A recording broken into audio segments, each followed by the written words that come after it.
AP Congress అధ్యక్షురాలు షర్మిల కొడుకు పెళ్లి చాలా గ్రాండ్ గా జరిగింది. రాజస్థాన్లోని జోధ్పూర్ లో ఉండే ఓ ప్యాలెస్ లో రాజారెడ్డి ప్రియా వివాహం జరిగింది. ఈ పెళ్లికి షర్మిల దంపతులు దాదాపు 100 కోట్లు ఖర్చు పెట్టినట్టు రాజకీయ వర్గాల్లో టాక్ నడుస్తుంది. అంబానీ, అదానీ లాంటి సంపన్నుల పెళ్లిళ్లు జరిగే ఈ ప్యాలెస్ ను తన కొడుకు పెళ్లి కోసం బుక్ చేశారు షర్మిల. తమ రేంజ్ కు తగ్గట్టుగా భారీ ఏర్పాటు కూడా చేశారు. పెద్ద మొత్తంలో ఖర్చు పెట్టి కొడుకు పెళ్లి అందరికీ గుర్తుండిపోయేలా చేశారు.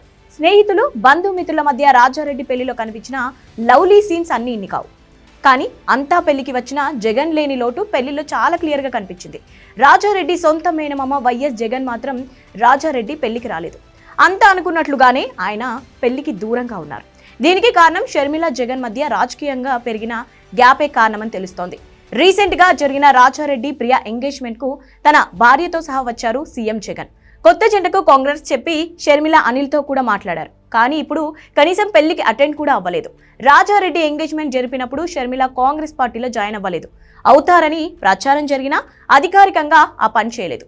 ఈ కారణంగానే జగన్ అప్పుడు ఈ కార్యక్రమానికి వచ్చారనేది ఒక వాదన. కానీ ఎంగేజ్మెంట్ తర్వాత షర్మిల కాంగ్రెస్ లో జాయిన్ అయ్యారు. అంతేకాకుండా జగన్ ను టార్గెట్ చేస్తూ ఏపీలో వరుస మీటింగ్లు నిర్వహిస్తున్నారు. తన తండ్రి ప్రారంభించిన రచ్చబండ కార్యక్రమాన్ని ఏపీలో మళ్లీ కంటిన్యూ చేస్తున్నారు. ప్రతి మీటింగ్ లో జగన్ ను టార్గెట్ చేస్తున్నారు. ఒక రకంగా ప్రతిపక్షంలో చంద్రబాబు, పవన్ కళ్యాణ్ కూడా జగన్ ను అన్ని మాటలు అనడం లేదు. కానీ షర్మిల మాత్రం ఛాన్స్ దొరికిన ప్రతిసారి జగన్ ను ఫుట్బాల్ ఆడిస్తున్నారు. ఇంతటి పొలిటికల్ గ్యాప్ పెరిగిన కారణంగానే జగన్ తన మేనల్లుడి పెళ్లికి రాలేదని అంతా అంటున్నారు.